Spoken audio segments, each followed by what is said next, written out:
Hello दोस्तों, नमस्ते, प्रणाम। मैं सुनीता यादव आज अपने यूट्यूब चैनल पे आप सब लोग का स्वागत करती हूँ। और आज आप सब लोग के बीच में मैं देवी माँ का भजन लेकर आप लोग का जैसा लगे कमेंट में जरूर देता। लाइक सब्सक्राइब शेयर जरूर करना, अपना प्यार आशीर्वाद जरूर देना कि मेरा देवी माँ का भजन आपको कैसा लगे। काने रंगा मूंगा कावाने रंगा मोतिया हो कावाने हो रंगवाना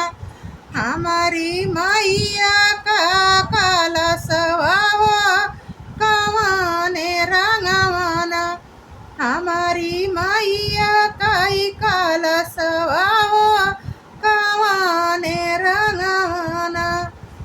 लाल रंग मूंगा सफेद रंग मोतिया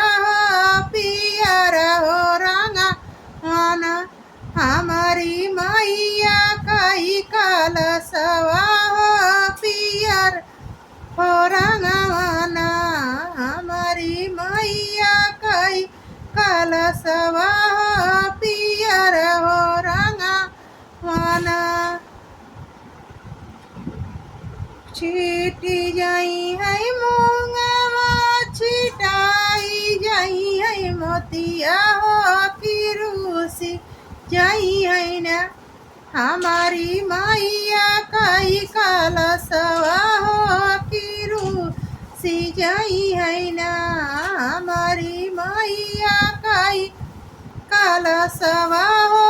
किरूसी जाई है ना